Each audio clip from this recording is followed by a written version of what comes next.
Nikki froze in the doorway. Strange women's shoes had been left in the hallway, and suspicious noises were coming from the bedroom. A banal situation, described by many TV series and books, except Nikki never thought it could happen to her. On almost unbendable legs, she approached the bedroom and opened the door. She wasn't mistaken. Paul, her boyfriend, was entertaining a long-legged girl with red hair in their bed. A lump formed in her throat that could have turned into a desperate sob at any second, but Nikki decided she wouldn't give these two the pleasure of seeing her tears. She turned around and walked out, slamming the door loudly. As she ran out, she gulped in air, breathing heavily and trying to calm down, but it was no use. Tears burned her face. "How could he?" she asked aloud. A passerby turned around, thinking the question was addressed to him, but Nikki quickly walked away from the house she had long considered her own. "I'll pick up my things tomorrow or another day," Nikki pondered, calming down a bit, though deep down she already knew she would never go back there. Tucking herself into a warm scarf, she hurried to the nearest cafe as a snowstorm began. Dark clouds gathered, and the wind was so strong it chilled her to the bone. Entering the cafe, Nikki was horrified to realize she had forgotten her purse. Searching her pockets, she managed to scrape together enough for a coffee.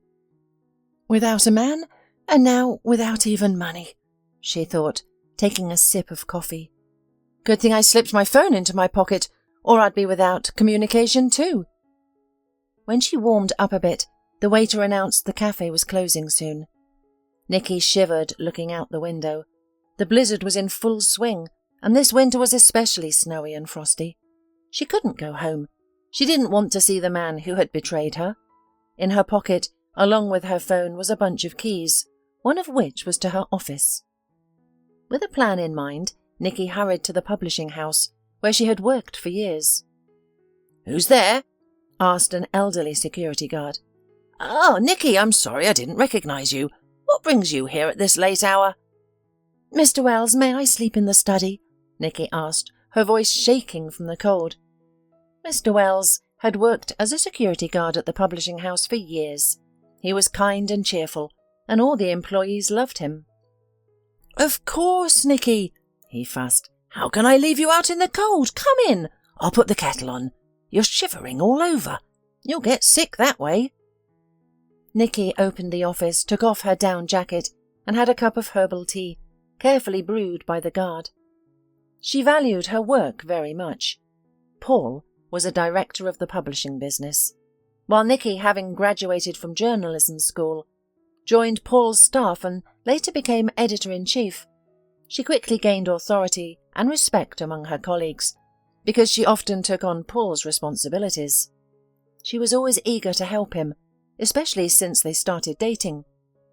Though Paul never proposed to her, she sincerely considered them a family, and the stamp in the passport a formality nobody needed. "Well, that's it, Nikki. It's over.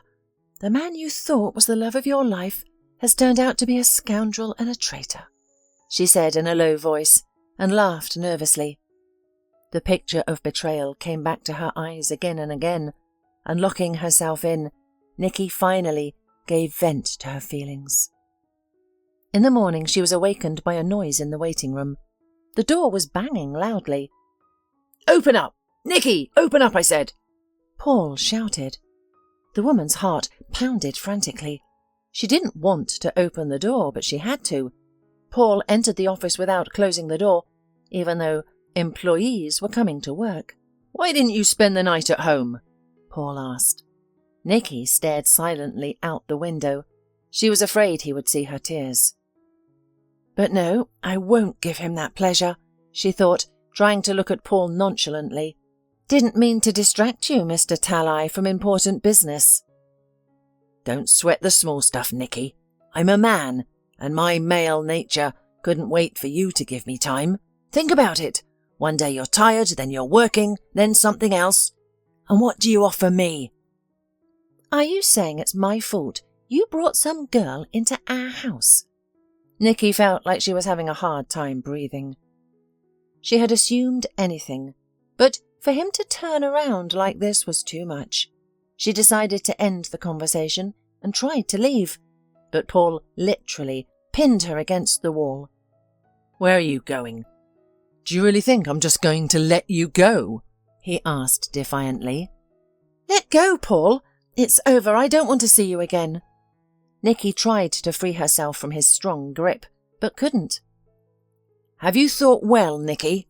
Paul asked angrily. "You are worthless without me.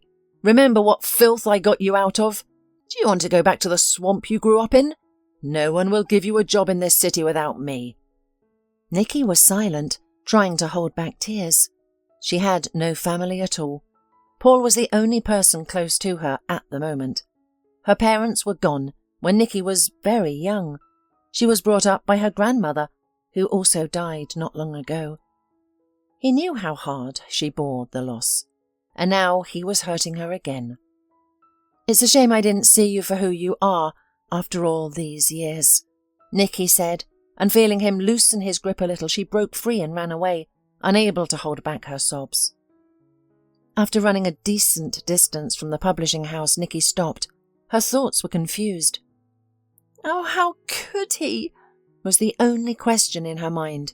She dreaded the thought of going back to the apartment to get her things and possibly meeting him there again. That was the last thing she wanted in the world. Sighing heavily, she wiped her tears and slowly walked along the streets, deciding to return for her things later, when she had calmed down a bit. Nikki tried to rethink her life. Where had she gone wrong? Why had Paul started cheating on her? After all, he loved her. She could feel it. It was true that he had changed a lot lately. He was often irritable, rude, and always late from work. Now she realized why. Tears came to her eyes again when Nikki thought about it. It was the moment when she was trying her best to help Paul in his work and support him, and in gratitude he was having affairs with other girls.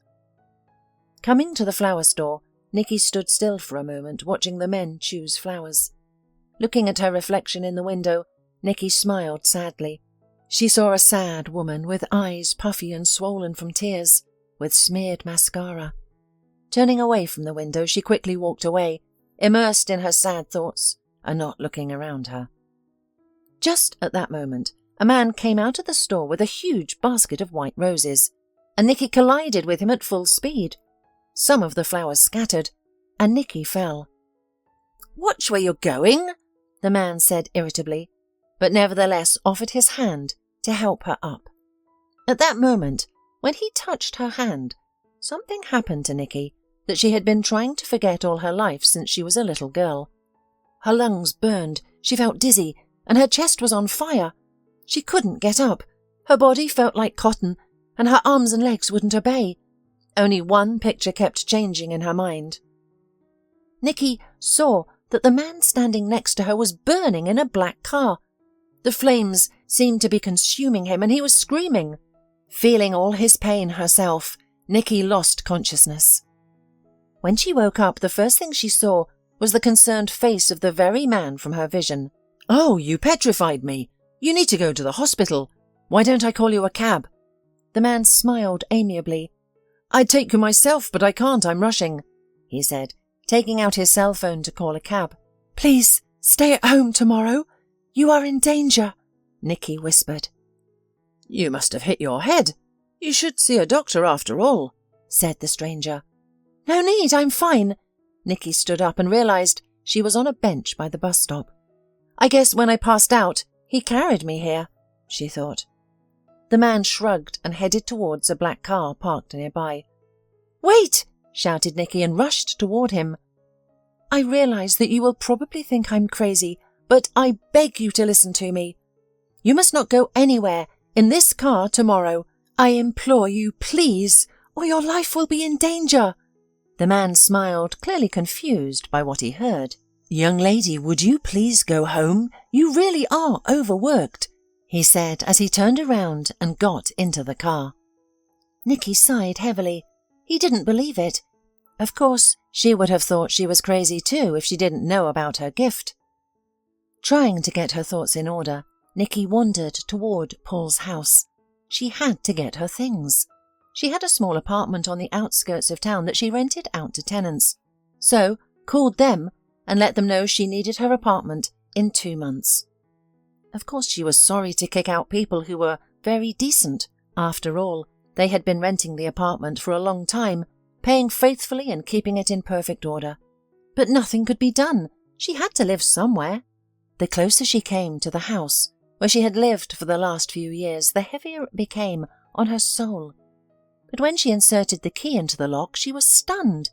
The key twisted and wouldn't open the door. Nikki sat down on the steps and cried quietly. Paul has already changed the locks. Why did he do that?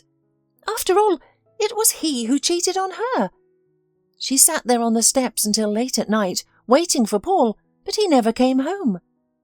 Nikki wondered what to do and where to go.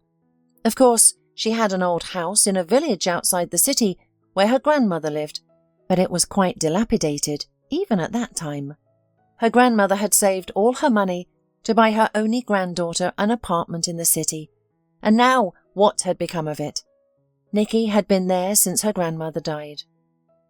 After thinking for a while, she decided to go to the work office again. After all, today was again Mr. Wells' shift, and he certainly wouldn't leave her on the street. When she got to the publishing house, Nikki realized she was exhausted. Knocking, she heard the door open, and Mr. Wells came out, speaking in a guilty voice. Nikki, I was told not to let you in here any more. Please forgive me. Paul ordered it? Nikki asked with trembling lips. He did. It was like that after you left. He literally went off the chain. He shouted at everybody and ordered to find your replacement. But it will be difficult for him to replace you. You've been working for 3 people. The guard sighed heavily. However, I can't leave you out in the cold. Come on in and spend the night in my staff room, and in the morning you'll decide what to do. Thank you, Mr. Wells, replied Nikki, sobbing. Her head was splitting, and her heart ached with pain and injustice. But as soon as her head touched the pillow, she fell asleep immediately. She woke up when the sun was already shining, and she heard the noise of voices. After quickly cleaning herself up, Nikki went to her office. To her surprise, it was open. Nikki hurriedly gathered her things, mainly her laptop. Hastily throwing everything into her bag, she headed for the door. But at that moment, Paul stormed into the office. What are you doing here? Who dared to let you in? You were fired yesterday, he hissed. Don't worry, I came to get my stuff and my paycheck. I won't bother you again, Nikki replied. The man before her now vaguely resembled the one she loved. Get out, but put your things back, Paul shouted. But these are my personal belongings, and the laptop is mine too. Don't be crazy, Paul, Nikki replied, clutching the bag to her. At that moment, the enraged Paul was about to say something humiliating, his hand to strike her, but the secretary who had entered thwarted his plan. Mr. Talley, the CEO has arrived and is waiting for you in the study, said the girl. You're lucky. Now get out, he shouted at Nikki. I don't know why you act like this. Apparently it's payback for my loyalty and love for you. Just know that no one cancels the boomerang, and all the evil you did to me will surely return to you. You'll see, Nikki said loudly and ran out of the office. And on the eve of this ugly scene, Richard, the man who bumped into Nikki after buying flowers, had a conversation with his best friend. Brian, how annoying everything is. I feel like I'm suffocating from hopelessness, he said, sitting in a big leather chair opposite his friend. Buddy, don't exaggerate. Anyone would envy you. Stable business, income, the best girls. Your Alyssa looks like she's from a picture. You can't take your eyes off her, Brian replied, smiling. You're right, but I haven't enjoyed it for a long time. I want a real sincere attitude. And all these girls, including Alyssa, are only interested in the size of my wallet. Richard thoughtfully looked out the window. Well, just the wallet, laughed Brian. You were in great demand even in high school, because you were always considered handsome. Richard stood up and walked over to the huge panoramic window in his office. Yes, it was true, he was always in demand among women, and when the money appeared, doubly so. The office of his firm was located in the largest business centre, and the windows had a gorgeous view. At heart, Richard was a true romantic. True, he had to hide this feeling far away, so as not to be considered weak. In business, grip, restraint and toughness are important. Richard owned a large media holding, which included some publishing houses and even a television channel. "I met a strange woman today when I was buying flowers for Elisa," he said quietly, continuing to stare off into the distance. "And that woman was so good that she blew your mind?" asked Brian with a smile.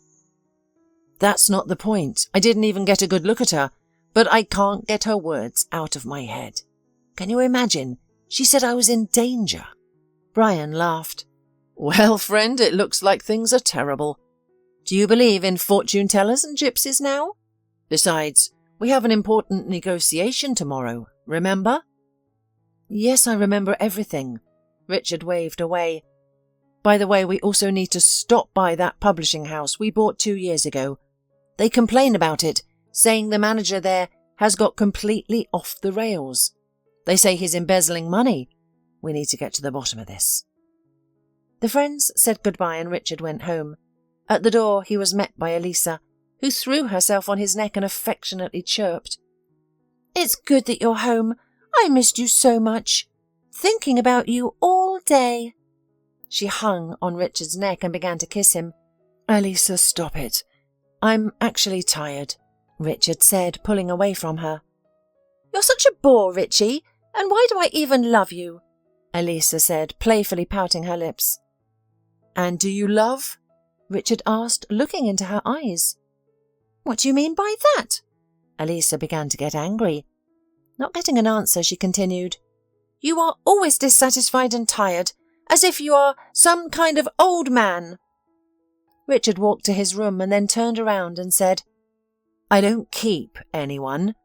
If something doesn't suit you, you know where the exit is." Richard lay motionless on his bed, thinking about his life. For some reason he remembered his childhood, when he lived alone with his mother. He considered this perhaps the best time of his life. They lived in a provincial town, far from the bustling metropolis. His father had gone to the capital to make money, but never returned. His mum worried a lot, but she raised her son to be a real man. When Richard finished school, his father suddenly appeared and offered to move him to the city to study, promising a good job afterward. As Richard later realised, his father's other family situation hadn't worked out and there were no more children. So his father remembered his son, whom he had left a long time ago. By this time, Richard's father was a wealthy man and wanted to involve his only son in his business. Richard didn't want to leave his mother alone, and his resentment towards his father was great, but his mother insisted he go. Finally, the young man gave in. After studying at the university, he went to work for his father. Elisa was also introduced to Richard by his father. She was the daughter of a former prosecutor. Although after her father's retirement her family wasn't wealthy, they had great connections. "Son, take Elisa as a wife. You won't regret it. The girl is the first beauty. Besides, she likes you very much. And her father's connections will open all the doors for us." Richard's father enthusiastically persuaded the young man. At first, everything was not bad in the relationship between the young people. However, Richard began to notice he was only as a sponsor for Elisa. They had nothing in common, and everything was clear without saying. Recently, she began hinting it was time to legalize their relationship. Parents on both sides pressured him. Nevertheless, Richard delayed the proposal and increasingly thought about separation. Suddenly, the image of the woman he met this morning resurfaced, causing him to smile. Taking out his phone, Richard called Brian. "Brian, I'm really sorry, but I will go to my mum tomorrow morning. I can't stay here. I'm suffocating in my own house. Help me out. Go to the meeting tomorrow instead of me." Well, buddy, you've gone completely into despondency. Brian laughed into the phone. But only on what will I go? You know my car is in repair after the accident. No problem, take my car and I'll take a cab to my mother. I haven't been to her for a long time and I miss her very much. Elisa, learning that Richard was going to his mother, made a disgruntled face. Richard, I thought we were going to the club to have fun. What did you forget in your backwater? This backwater, as you put it, is my hometown, the place where I was born, and have many wonderful memories. And besides, the closest person to me lives there, Richard replied. Maybe you can take me too. Finally, I would get acquainted with your mother. No need. Go hang out with your friends. I want to be alone, Richard said firmly. He knew a girl like Elisa was unlikely to be liked by his mother. She was a sensitive person and would immediately realise there were no feelings between them. She had always taught him to marry for love only. Elisa, for decency, asked a little more to go with him, but without getting the approval of the groom, went to get ready for the club. Richard remembered he wanted to stop by one of his publishing houses and decided to visit early in the morning. He couldn't sleep for a long time. His thoughts were confused in his head, and he felt as if something was weighing him down. His whole life seemed to be slipping away. Yet he had no problems with money, but that was not enough. He just needed someone who would sincerely love and support him, and whom he would love. Once he tried to talk to his father on this subject, but his father only laughed. "Son, leave this nonsense for stupid, hungry people. In our world, only the right calculations bring happiness." "But didn't you and Mum love each other?" Richard was surprised. "We did, and you see where it led. Domesticity quickly ruined everything." "As I recall, it was you who ruined everything and left us for a lucrative relationship." Richard grinned. "And as you can see, it only benefited everyone. If I hadn't left then, we would have been living impoverished in the hole we were living in. And now, thanks to me, you are a successful businessman. You have everything you want." His father stood up, walked silently across the room, and raised his eyebrows. "Don't tell me you regret what happened. Only a foolish, weak slob could reason like that, but not my son." Richard could barely restrain himself from snapping at his father, but clenching his fists in anger, he managed to restrain himself. He didn't want to look weak in his father's eyes. He'd spent his whole life trying to prove he could grow into a decent man without him, so he'd worked hard to build his own business and separate from his father. Yes, the start his father gave him was invaluable, so Richard kept silent. This conversation repeatedly came up in Richard's memory, and now, when he couldn't sleep, it came to mind. He managed to fall asleep only close to dawn, and soon the alarm clock rang. Remembering he had promised his friend to give his car, Richard called a cab. In 40 minutes he entered a publishing house, and immediately he heard strong screams and a crying woman rushed past him, almost knocking him down. To his great surprise, Richard recognized her as his recent acquaintance. But the woman didn't even look at him. "What's going on here?" Richard asked the receptionist in the reception area. The girl looked around, afraid someone might be listening, and said, "Oh, Mr. Harper, here's the thing. Mr. Talai fired Nikki, and everything was running because of her. She's a wonderful person, and most importantly, honest and sympathetic. And Mr. Talai, well, the staff dislikes him, you know." The girl waited for a reaction to her revelation, but Richard didn't answer, deciding to deal with Paul, Mr. Talai, as soon as possible. Paul didn't wait long.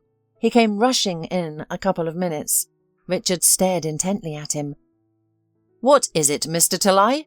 You were appointed director of the editorial office, and there is no order. They complain about you," Richard began. "I don't know who brought you all kinds of gossip, but everything is fine here, and those who spread false information are probably either competitors or dismissed resentful employees." Paul looked at the CEO brazenly, even with a challenge. That's right. Your staff turnover has been off the charts lately. Can you tell me why? Richard asked. The man sitting across from him was beginning to annoy him. We filter out defective employees. We select only excellent specialists, Paul answered quickly. I've noticed. In general, starting tomorrow, there will be an unscheduled inspection in the publishing house. You are free now.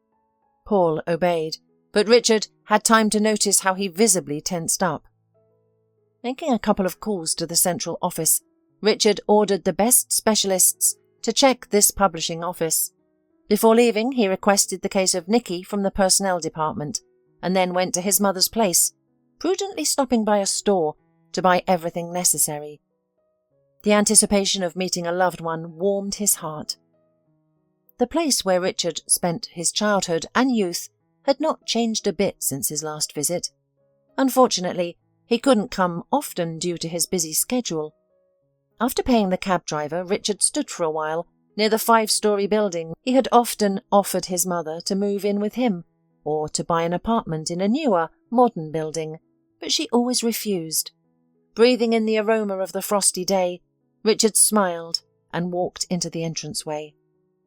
Elena did not expect to see her son, but was pleased at his arrival. "Son, are you all right?" she asked cautiously as he happily devoured her cooking. "Yeah, everything is fine, Mum," Richard replied monosyllabically. "It's just that you usually give me a warning. No, don't get me wrong, I'm pleased to see you. You just seem upset about something." "I'm tired of the hustle and bustle of the city.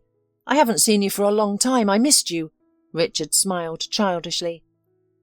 Elena did not question her son, although she saw that he was obviously puzzled by something. That night, Richard, for the first time in a long time, fell into a deep, peaceful sleep and slept almost until lunch the next day, with his phone turned off. When he turned it on again, messages poured in, as if he had been out of touch for a month.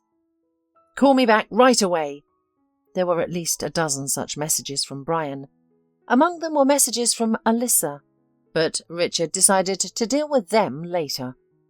Brian immediately answered his call. "Where have you been? I thought something had happened to you."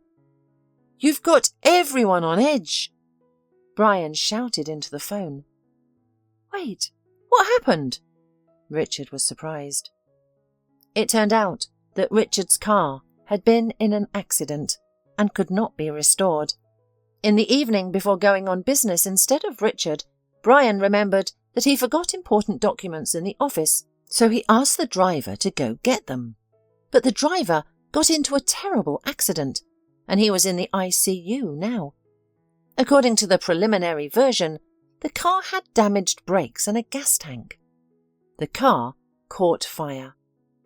"It's not an accident, the police already said," Brian continued. "You and I are lucky. Too bad about the driver. Young guy, newly employed." Richard quickly jumped up and started for home. "Son, are you leaving already? I haven't had an opportunity to talk to you yet." Tears glistened in his mother's eyes. "I have to leave, Mum. I'm sorry. I will definitely come soon. Do not worry." Richard kissed his mother and almost ran to the cab. After 3 days, the official examination confirmed the worst speculation. Meanwhile, Nikki's life was not going well either. The last payment she received was minimal, although Nikki's salary was also not high in relation to her employment and responsibility, and she had never asked Paul to raise her salary. It was embarrassing in front of the staff because everyone knew they lived together. It seemed to Nikki that by doing so she was contributing to their family. 2 hours on a cold train seemed like an eternity. When she got off at the desired station, Nikki felt cold. The wind was blowing through her, and it was a long way to go. It was useless to call a cab. No car would go to the village in such weather. Pulling up her scarf and shoving her hands into her pockets, she walked along the barely visible path. She was practically exhausted when the familiar village showed in the distance. Just a little longer, Nikki thought to herself, gathering her strength. Suddenly, she thought she heard a strange sound nearby. Nikki looked around and noticed a human figure lying in the snow. Cautiously approaching, she heard a man muttering. "What's the matter with you? Are you not well?" the woman said aloud. The man said something, but Nikki couldn't make it out. Taking her phone out of her purse, she shone the light on his face. "Tom! Is it really you?" In the person lying in the snow, she recognized her classmate, who lived not far from her.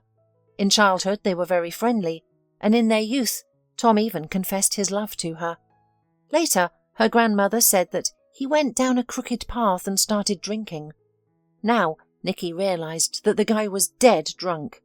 She couldn't leave him lying there. He'd just freeze to death in a blizzard like this. She didn't know whom to call, and her cell phone was practically dead. Nikki looked toward the village. It wasn't that far away.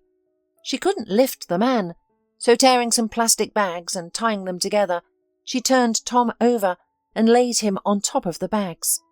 This way, he could slide in the snow.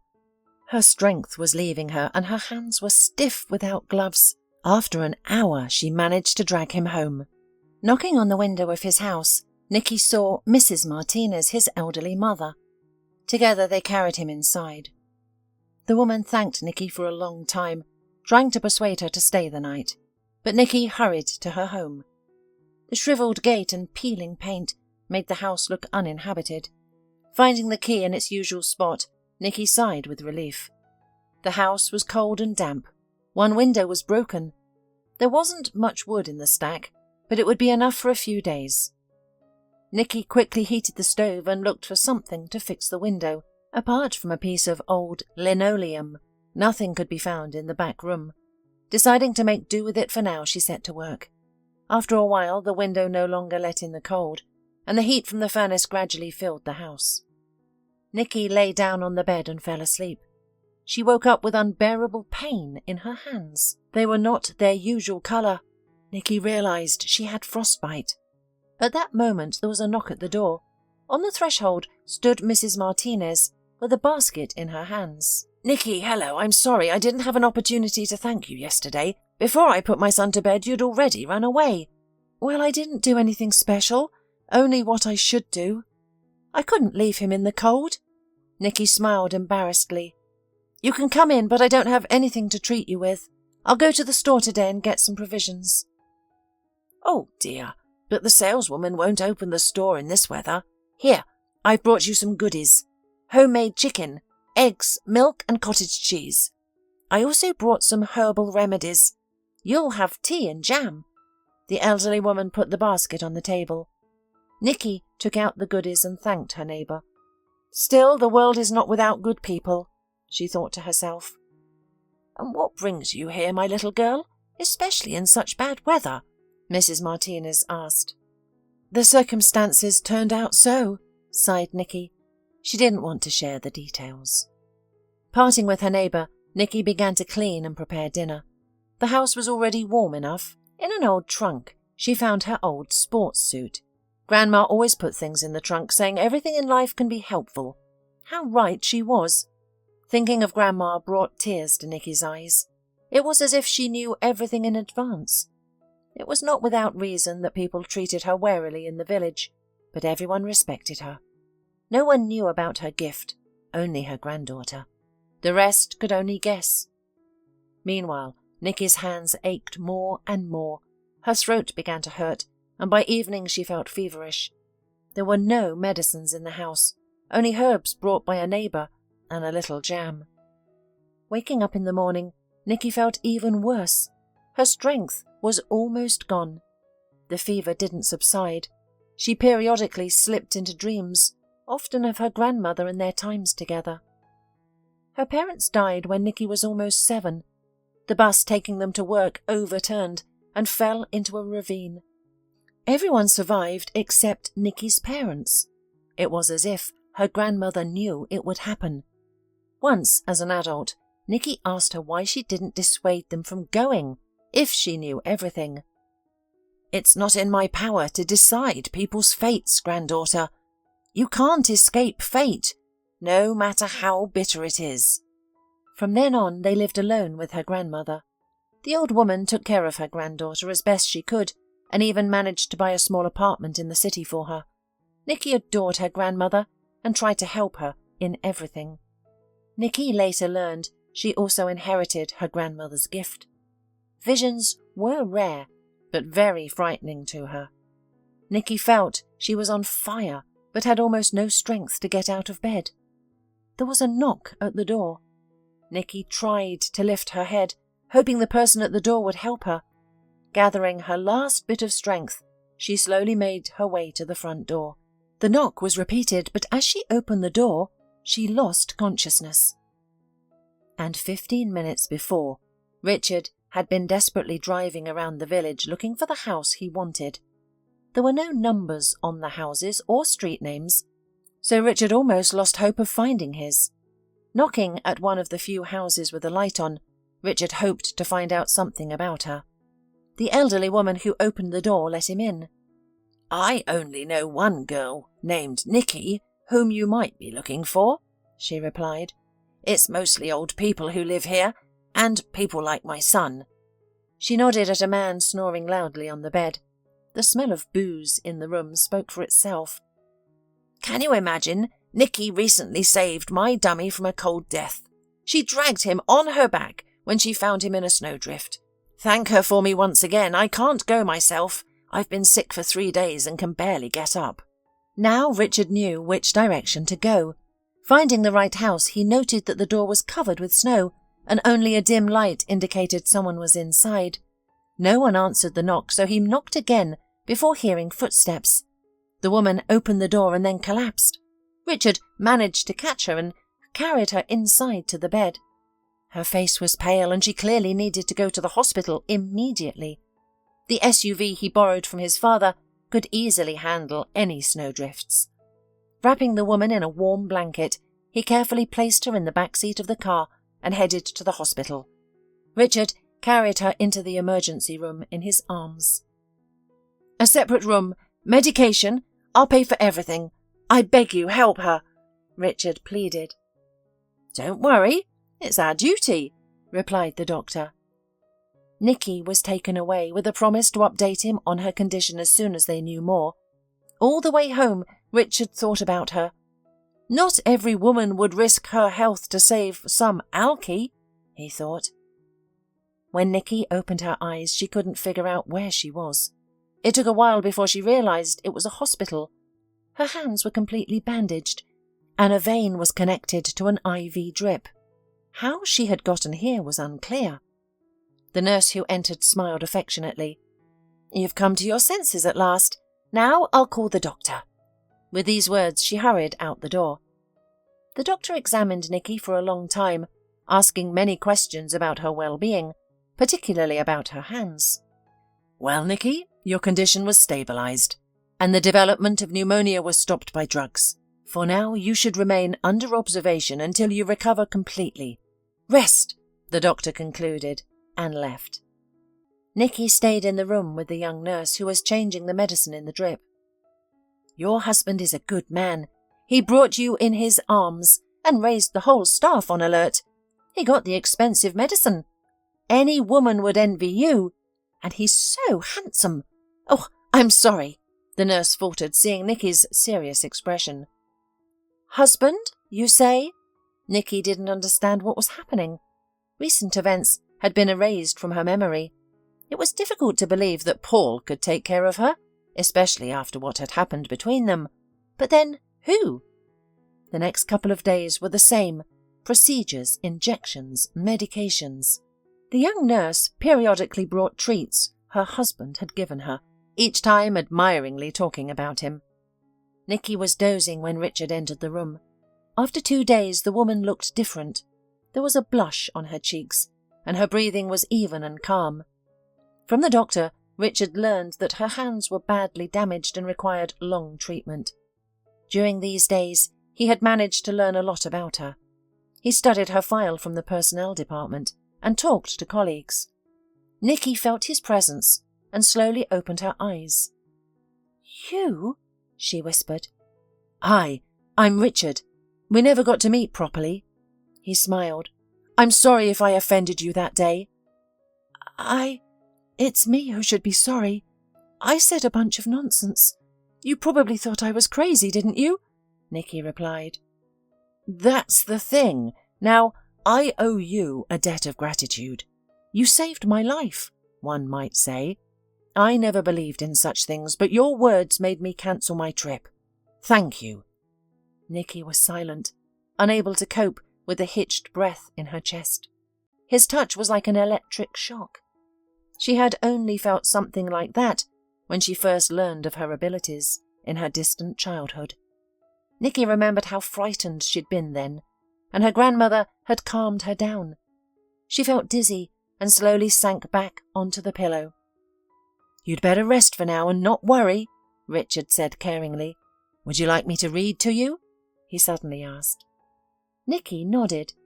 Richard sat down on the edge of the bed, took out a book and began to read. Nikki did not listen to the text. His voice was so pleasant that it was hypnotizing. She was silent, trying to discreetly observe him.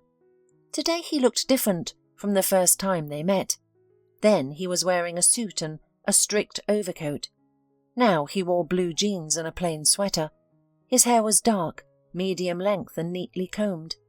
The man was clean-shaven, and the scent of his perfume was faint but very pleasant. Richard came in every day. At first the conversations were a little awkward, but in time they began to talk like long-time acquaintances. Common interests, views on life, sense of humour, and of course working in the same field brought them closer. How did you find me then? Nikki asked one evening when Richard was, as always, nearby. He grinned. It's a long story. I had to meet your former director and get your address. You talked to Paul? Nikki marvelled. Yes. Richard immediately changed the subject, and they never returned to this conversation again. A few days later, the attending physician finally said, Nikki, I must tell you that tomorrow you will be discharged. The tests care quite decent. We will give you a referral for further treatment at another clinic. Unfortunately, your hands are not healing as fast as we had hoped. The doctor said something else, wrote recommendations on a sheet of paper, and promised to give all the other papers tomorrow at discharge before leaving. The news of the imminent discharge, strange as it may seem, upset Nikki. She did not want to return home. It was very scary to manage everyday life with injured hands. Nikki realised she could hardly cope, and there was no money for continued treatment. The treatment she was receiving now, as the nurse had hinted, was paid for by Richard. That evening, for the first time, he did not come to see her. Nikki waited until nightfall, but in vain. Sleep didn't come either, and various thoughts filled her head. Having spent almost the whole night awake, early in the morning she gathered her few belongings and went to the doctor's office. After picking up the discharge papers, she slowly made her way to the exit. Nikki! She heard a familiar voice very close by. Oh, I was afraid I was late. Richard was standing with a bouquet of flowers. I'm sorry, yesterday I couldn't come. I was so busy. I had to solve many important things. Let's sit down, we can talk, Richard offered, pointing to the hospital cafe. I talked to the doctor, Richard began. He told me that you need further treatment and it's quite serious. I don't think you should go back to that house in the village. It is practically uninhabitable, and getting to the city for treatments from there is unrealistic. And how will you support yourself at home? Richard paused. I have an apartment in the city, Nikki replied quietly. I know that too, as well as the fact that you are out of work because of Paul, the man said tensely. I have a business proposal for you.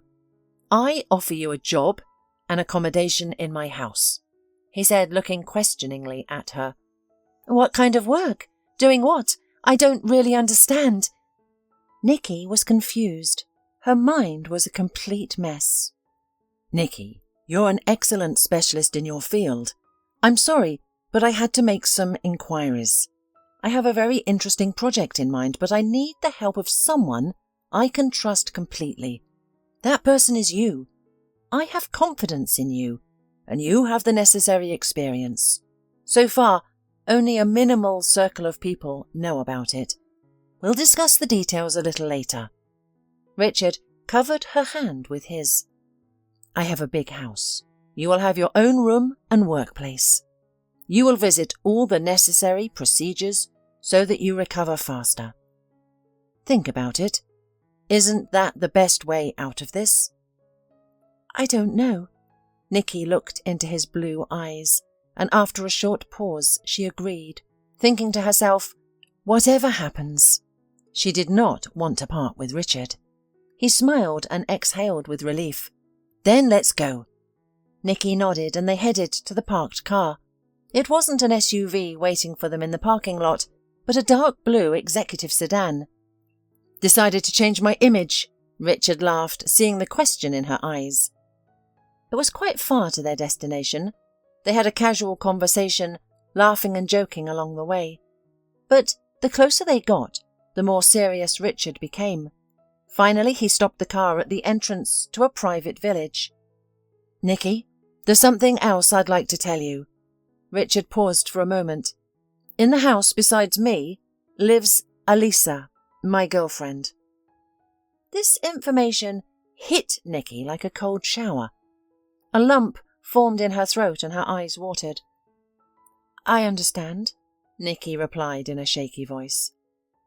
"Don't worry, Alisa doesn't understand anything about work, so no one will interfere with yours." Nikki nodded silently and turned to the window. Of course, she suspected that a man like Richard was hardly lonely, but deep down she had hoped otherwise. They spent the rest of the way in silence. When they parked in front of a large mansion, Richard took Nikki's things and gestured for her to follow him. Inside, the house was even bigger than it looked from the outside, but to Nikki's surprise it was quite cosy. It always seemed to her that such huge houses were like museums, devoid of coziness, but she appeared to be mistaken. "Your nurse will arrive closer to evening and bring everything you need for your treatment. Make yourself comfortable for now." Richard smiled and walked out. Nikki sat on the edge of the huge bed and sighed heavily. The room was decorated in light beige colours, and she also found a door leading to a small office with everything she needed for work. She looked at her few belongings and, after putting on a home kit, decided that tomorrow she needed to take her things from Paul. But she didn't yet understand how.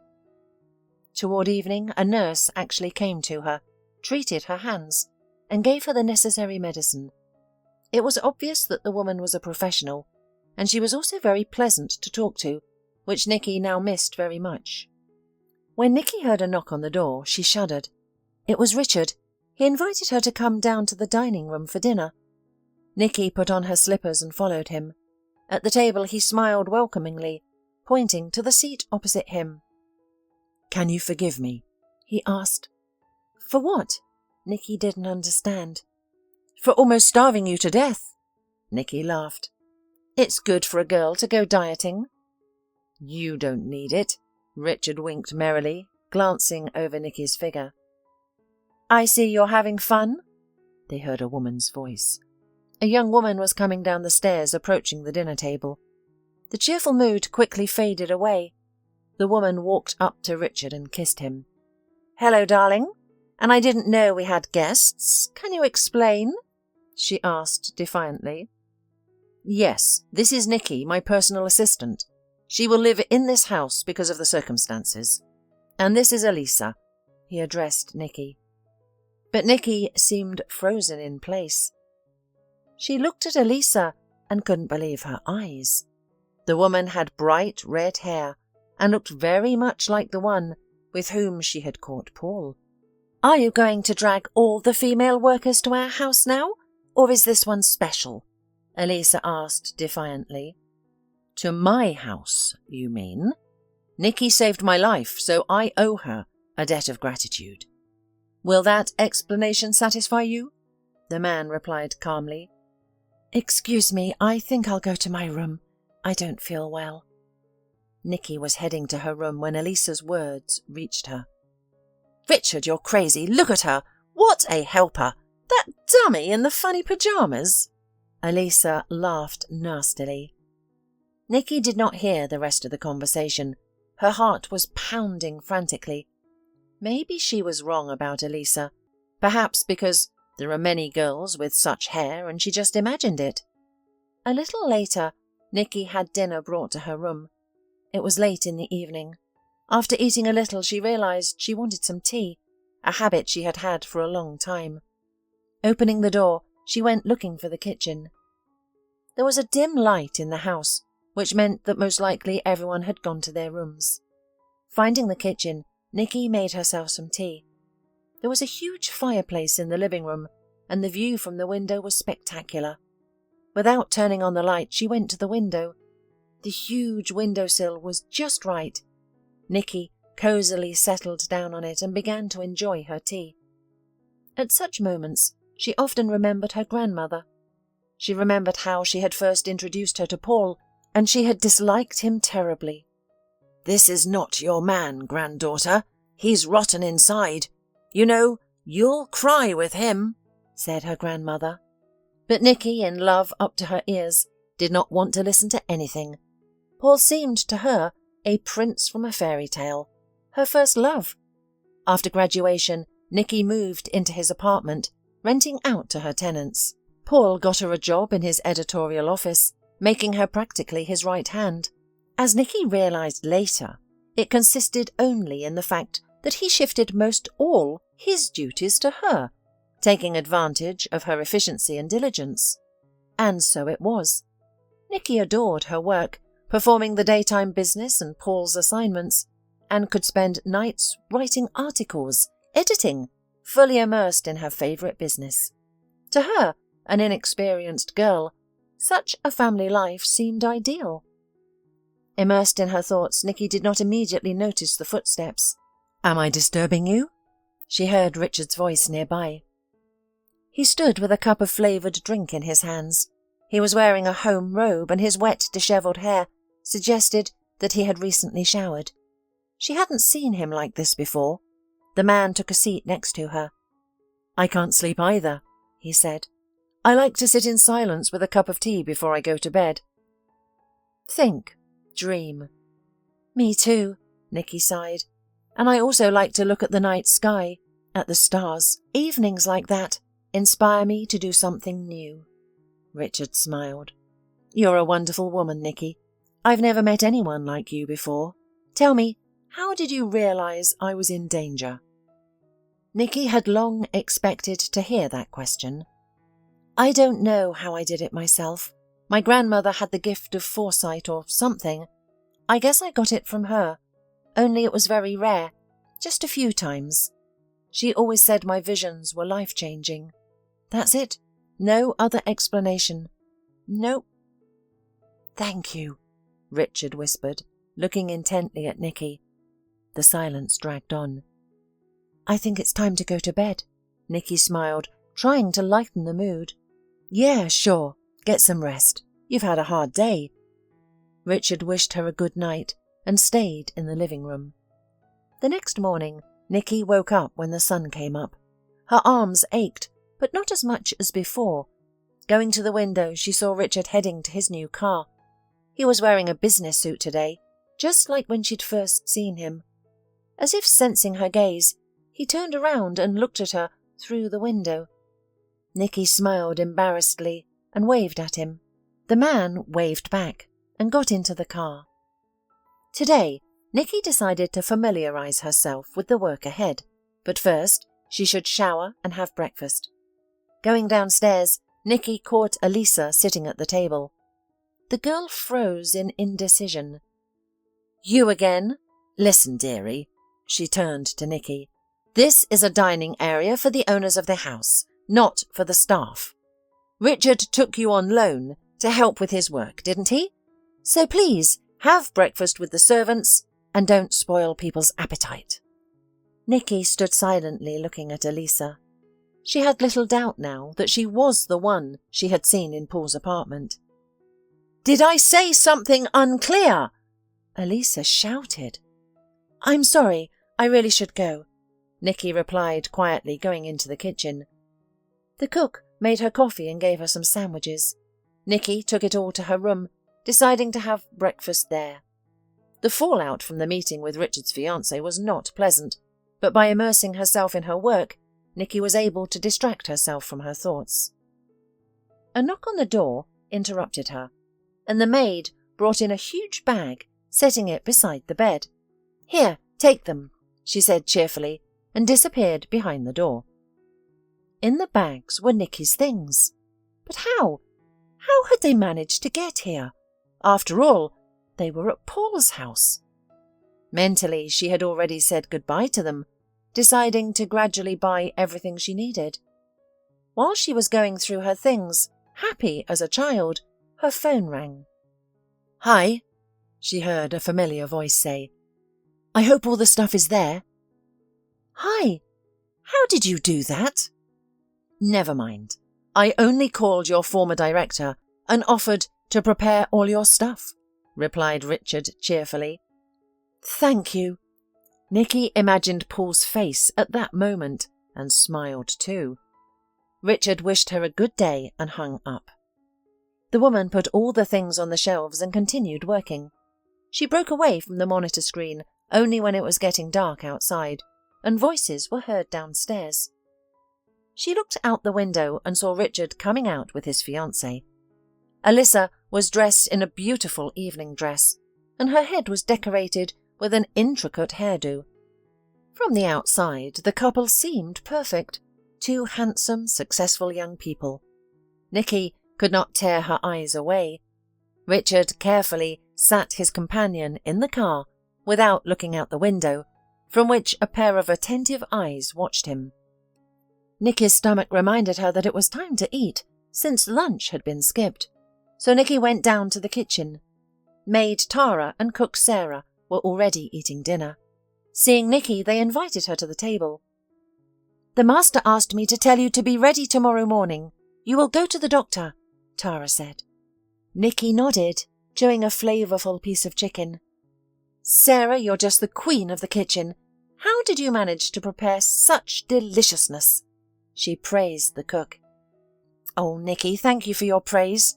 Only not everyone is so pleased in this house." The woman grinned bitterly. "The owner's fiancé has already drunk her with her nagging," Tara explained. "The soup's wrong, the food's too plain, too simple, too lacking in sophistication, or something else. And she's got me all worked up about breakfast. I don't know what to make. When the master lived alone, he was always satisfied with everything," concluded Sarah.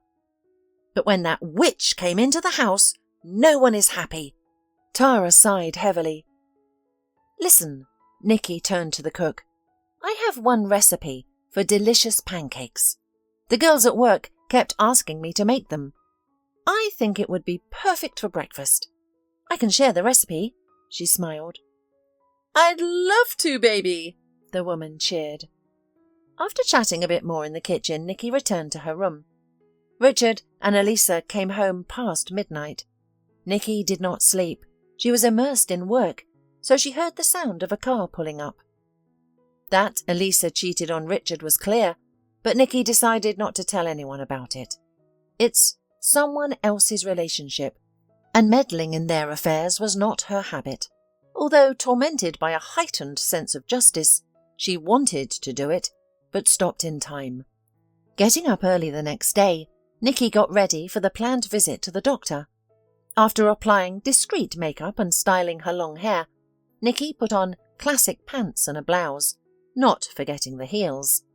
There wasn't much time left, so she hurried to the kitchen to have breakfast and help Sarah, as she had promised the day before. And soon a plate full of flavourful pancakes with Nikki's special fruit sauce was on the table. Now that everything was ready, she savoured the aromatic coffee, glancing at the clock, afraid to keep the driver waiting. Richard showered, dressed, and went down to the living room, where Elisa was already waiting for him at the table. His head ached terribly.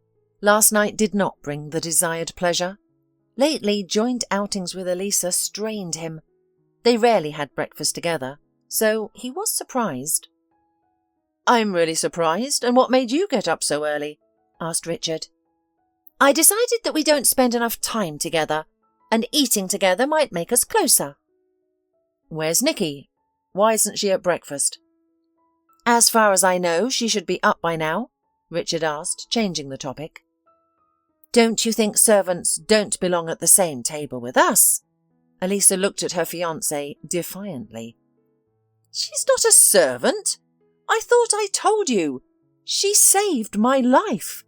That's why she is a guest in my house." "Now what?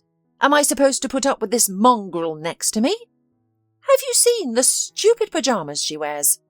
How redneck do you have to be to come down to dinner in your pyjamas in a decent house? Yes, I told her to eat with the servants and not dare disturb us." Elisa burst into a scream, unable to stop herself any longer. "So that's it!" Richard pounded the table for the first time and raised his voice. "In this house, while I am the master, only I will decide who sits at the table with me. And if you don't like someone else's company, eat somewhere else." Having said this, Richard got up and went to the kitchen. There he found Nikki. She was talking sweetly with the maid and laughing merrily. For a second he stood in the doorway. Today Nikki looked quite different. Strict pants and blouse emphasized the dignity of her figure, and makeup and styling refreshed and made her image unusually gentle. "Nikki," Richard called out to her. "Come on, we have to go. Today I'll take you to the clinic personally." The girl followed him in surprise. Elisa, still sitting at the table, looked at the transformed Nikki with surprise and anger. "You look great," Richard complimented her as they got into the car. Nikki smiled silently.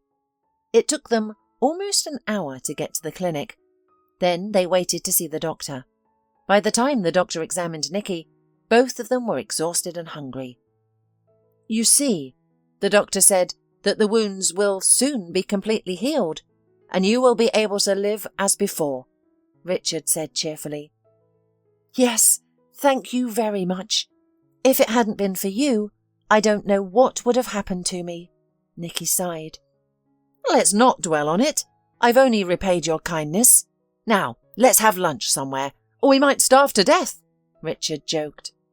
They settled down in a nearby cafe. Richard ordered a full meal with several dishes, while Nikki only got a light salad and juice. "So that's why you're such a Thumbelina," laughed Richard, comparing their portions. Lunch turned into a conversation about work matters, with both behaving casually and easily. "How strange, we haven't known each other long, but it feels like I've known you all my life," Richard suddenly said, covering Nikki's hand with his own and looking into her eyes. "It's as if fate sent you to me, so that at least something in my life appeared bright." "Why do you say that? You're a successful businessman. You have everything." Nikki was surprised, her voice trembling. His heart was beating so loudly that it seemed everyone in the cafe could hear it. Richard sighed heavily. "What do I do now? I got with the help of my father, and of course he doesn't miss the opportunity to remind me of it every time. Yes, I am grateful to him for the start in my career that he gave me, but I want to prove to him, and first to myself, that I am worth something. I've been thinking for a long time, and I've decided to realize my media project.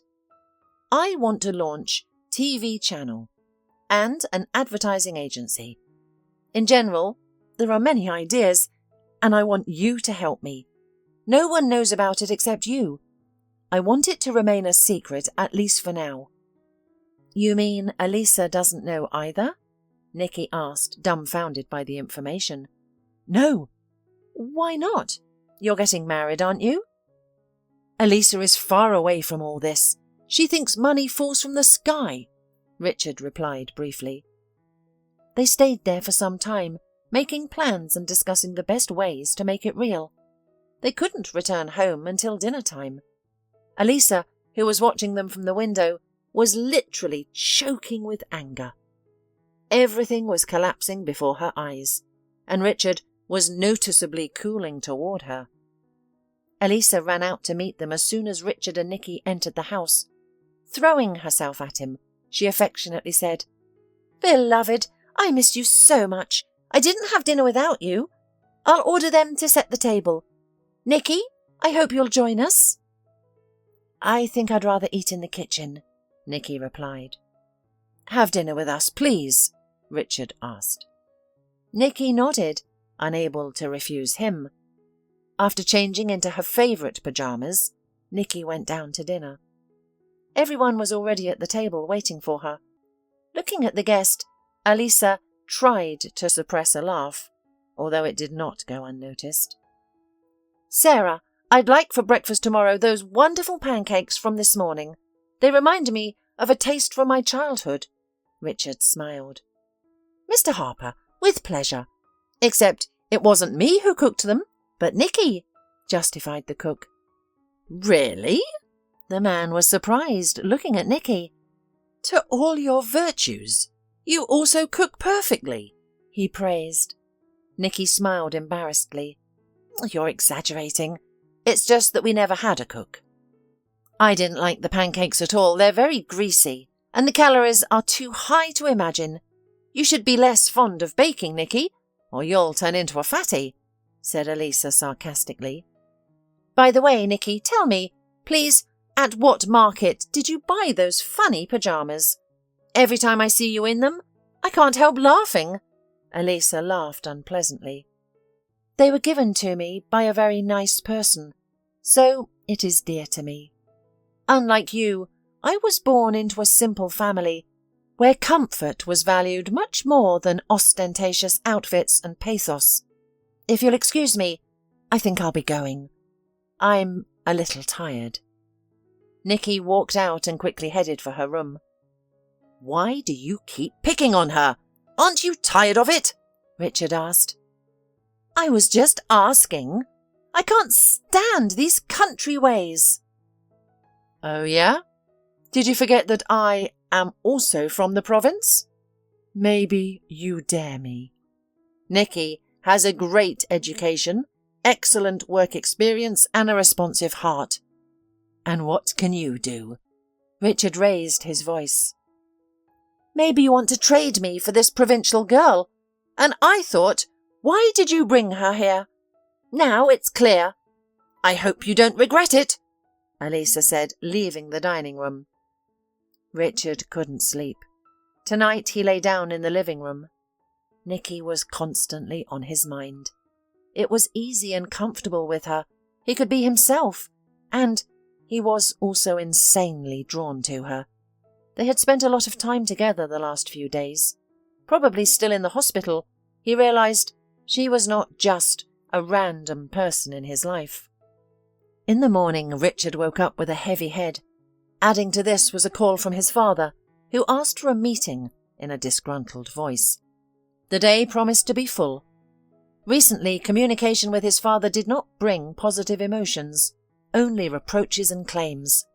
That's why Richard decided to start his own business from scratch. But no one had to know about it yet, except Nikki. She was the only one he could trust. Hastily drinking coffee, Richard went to his father's office. "What's the emergency?" asked Richard, entering the spacious office. "I won't beat around the bush. Alisa called me yesterday complaining," his father said, pausing and looking questioningly at his son. "Ah, that's what it is," Richard grinned. "And you decided to play peacemaker and mediator, right?" "Don't exaggerate. Your fate matters to me. If you're doing something stupid, who's going to guide you but your own father?" "Don't you think the time for parenting is long past? I'm not the little boy you abandoned when I needed you the most. I'm old enough now to handle my own affairs," Richard replied irritably. "Don't be foolish, son. Alisa is perfect for you, and her father's connections will open many doors for us. Besides, the girl is deeply in love with you. What more do you want? And what's the story with some tramp you brought into the house?"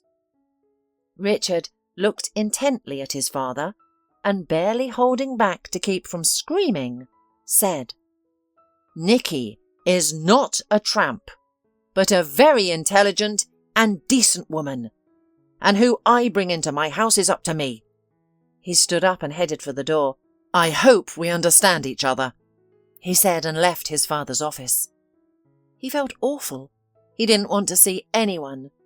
Almost no one. Getting into the car, he drove to the place where he planned to organise his new project. Nikki was there. Work was in full swing and the woman was full of enthusiasm.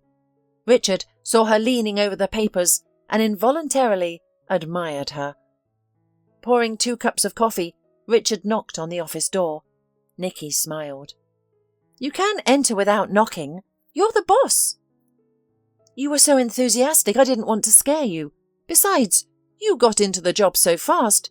Now I feel like you're in charge, not me." Richard laughed. After drinking coffee, they began discussing work points. Nikki found some excellent specialists, including from her last job. She also arranged a meeting with representatives of the firm manufacturing the needed equipment. "I've also designed the office space and prepared some sketches for you to look at." Nikki held out a folder. "You're a miracle. God sent you to me. No other way." Richard walked up to Nikki, taking her hands in his. The girl was silent, and he too, without taking his eyes off her lips. The desire to kiss her was so strong that he barely restrained himself, afraid of her reaction. Suddenly, the phone in his pocket rang loudly. Richard picked up the receiver, stepping back to the window.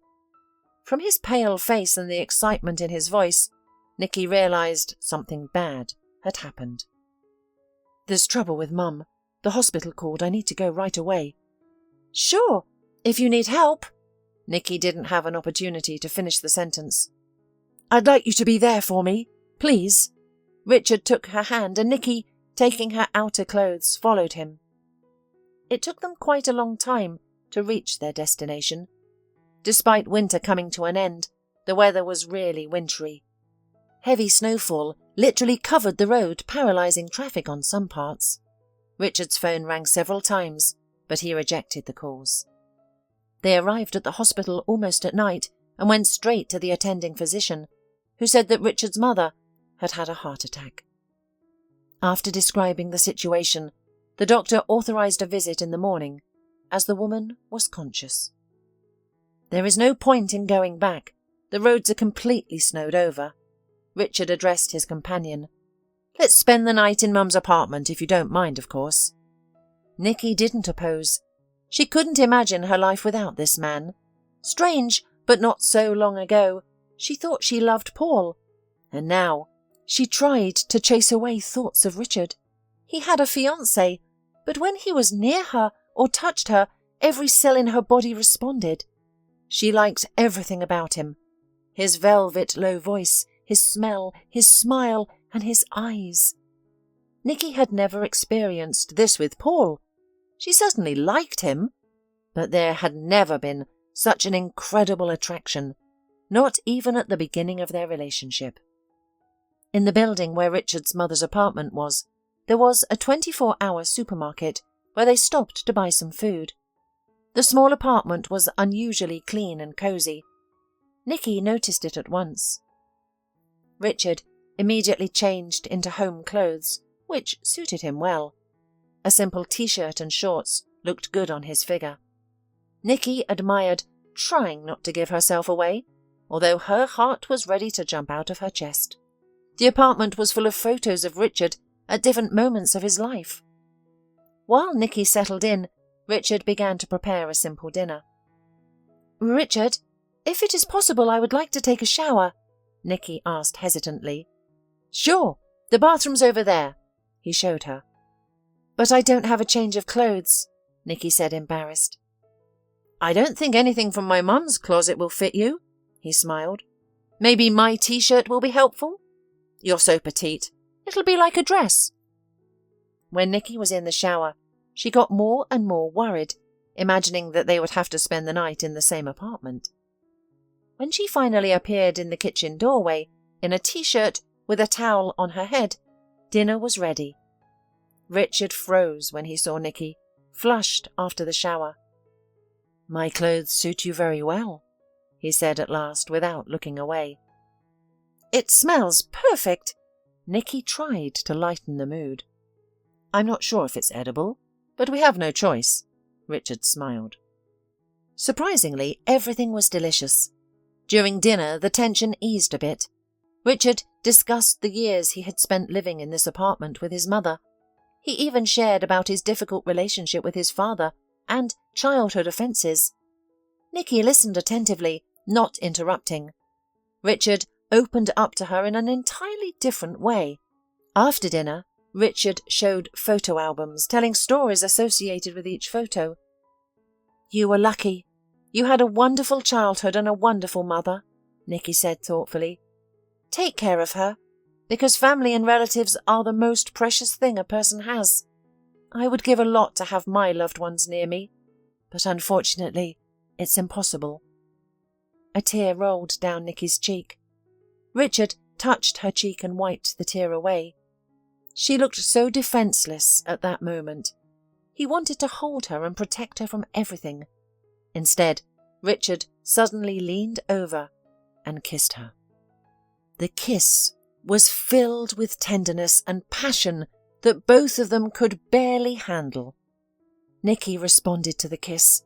It seemed as if the whole world froze in that instant. Richard picked Nikki up in his arms and carried her to his room, never stopping kissing her. He gently laid her on the bed and asked, "Are you sure you want to do this?" "One word from you and I'll stop." Instead of an answer, she gently wrapped her arms around his neck and kissed him without saying a word. This night was theirs alone, and the closeness was not just physical. It felt like soulmates gathering. Waking up in the morning, Richard looked at Nikki sleeping on his shoulder. She was even more beautiful in her sleep. He decided to break up with Elisa. After last night, it was foolish to continue their already meaningless relationship. Now he realized that he had lost his head and could no longer live without Nikki. The phone on the table vibrated. Trying not to wake Nikki, Richard went into the kitchen and closed the door behind him. But as soon as he left, she opened her eyes. She wanted to scream with happiness. Pulling on her t-shirt, she wanted to go out, but heard snatches of conversation that held her at the door. "Elisa, stop it! Mum's in the hospital. I'll be there tomorrow or in a couple of days, as soon as her life isn't in danger," Richard said, and Nikki realized it was just a one-night meeting for a man who was about to get married. The morning was busy. After breakfast, they went to the hospital. First, Richard visited the attending doctor, and then they went into his mother's room. The woman was weak but very pleased to see her son. When Nikki decided to leave them alone, the woman said, "You're glowing, son. I'm so pleased that you have finally found your love." Richard held her hand and smiled. They stayed together for 2 more days, until the doctor informed them that there was no longer any danger to his mother's life. Early in the morning, they got back to the city. "I'll talk to Elisa today and explain that we need to part," Richard said as they entered the house. But in the living room, his fiancée was already waiting for him. She immediately threw herself into his arms, talking about how much she missed him. Casting a contemptuous glance at Nikki, she kissed Richard on the lips, confusing him. Nikki hurried to her room, but soon heard a knock. It was Elisa. "You want to take away my fiancé? You'll never get away with it. You know why? I'm expecting a child. Our child. Everything was fine before you came to this house. I think you realize that you are the third wheel and will make the right decision." With these words, Elisa left the room, leaving Nikki dumbfounded.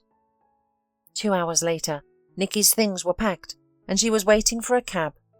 Suddenly, someone touched her shoulder. "Nikki?" She heard a painfully familiar voice. "Don't. Richard, don't say anything. I have to leave. Elisa's right. I'm the third wheel, and it's better for everyone. A child is sacred.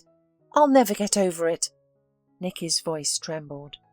"I'm sorry it happened like that. I didn't know, really. But I want to be with you, don't I?" Richard looked into her eyes, hopefully. "I'm sorry. I have to go. The cab's waiting. Yes, I don't refuse to be involved in the development of your company, but it will be better if we don't see each other. It will be easier for both of us." Nikki turned away and headed for the cab. Richard remained standing, watching the departing car take his happiness away. Yes, he could leave Elisa and help her and the child financially, but he realized Nikki would not support or accept such a decision. Nikki settled into her apartment, which had already been vacated by tenants. From morning until late evening she worked hard, gradually making progress and solving many issues. She loaded herself with work to have as little spare time as possible. Richard did not stop thinking about her for a minute. Through the firm's workers, he learned a lot about Nikki and followed her life. He knew she was highly respected and appreciated by all employees. Being at home was sometimes unbearable. Elisa was unpleasant to him, and only the thought of the child kept him close to her. Their wedding was scheduled for the next month, but he tried not to think about it. One evening, feeling particularly down, Richard decided to visit Brian to distract himself. His apartment door was ajar, so Richard decided to enter. As he stepped inside, he heard two men shouting. One voice belonged to Brian. The other seemed vaguely familiar. "Why'd you try to blow up the damn car? How could you even think of doing that? Besides, I could have gotten hurt too," Brian shouted. "What did you expect me to do? You promised me money and I never got any. Plus, all these inspections started. He would soon get to the bottom of it. And who would be to blame? You, of course. Who would be above suspicion? But me. I asked you to wait a little longer. He trusts me 100%. But we had to proceed with caution. And after the incident with the car, he's been scrutinizing and controlling everything. I had to lay low," Brian said. "Great. And now, after all the checks, I'll be thrown out on the street. Elisa left me, and she's pregnant with my child, but she said she's not going to be with a beggar. That blessed Richard took her word for it that the child was his. We're in love, but money decides everything.